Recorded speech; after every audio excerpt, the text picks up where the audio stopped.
Bonjour à tous, ici Yves Bellemare. Bienvenue au National CRBS, votre bulletin d'information castilienne et intermicronationale. L'Organisation de la micro-francophonie a atteint en ce mois de septembre une étape fatidique après 7 années d'existence. Celle qui est devenue au fil du temps l'une des références de ces organisations supranationales vient d'accueillir ses 19e, 20e et 21e membres.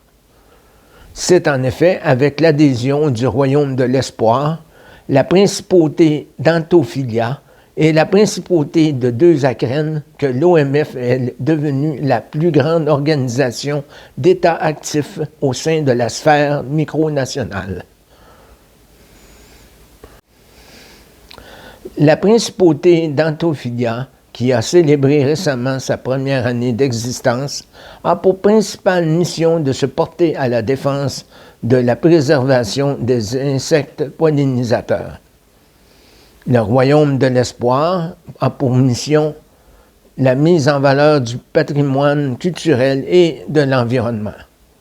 Le discours porté est que chaque micronation possède un bagage culturel souvent considéré comme complémentaire, une idée forte. Située en Belgique, Deux-Acrennes est la deuxième micronation wallonne à devenir membre de l'organisation. La principauté travaille sur de nombreux projets sociaux, notamment par rapport à la cohésion sociale en favorisant des rencontres entre citoyens, entre autres pour une harmonie culturelle entre les Wallons et les Flamands. La micronation fait aussi la promotion de l'histoire locale du village des Deux-Acrennes.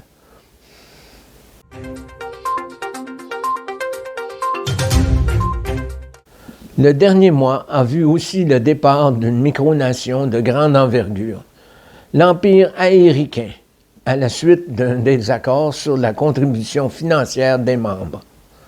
L'Assemblée générale avait en effet voté en faveur d'une contribution non obligatoire afin de payer les frais d'hébergement du site web, soit environ 60 piastres castiliennes ou 3 € par année. La position du dirigeant aérien était un refus d'adhérer à une organisation demandant une participation monétaire, bien que son gouvernement ait participé par le passé au financement avec un montant beaucoup plus élevé que la somme suggérée.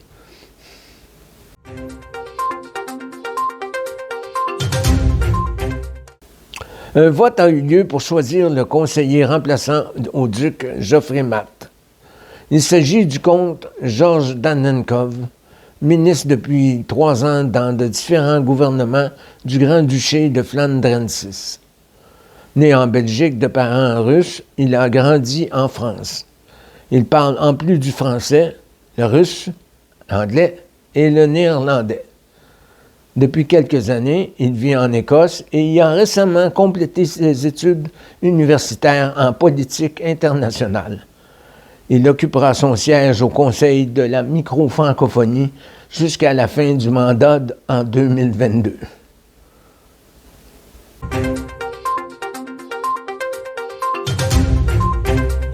C'était votre National CRBS. En mon nom et celui de l'équipe de la CRBS, nous vous souhaitons un mois rempli d'actualités.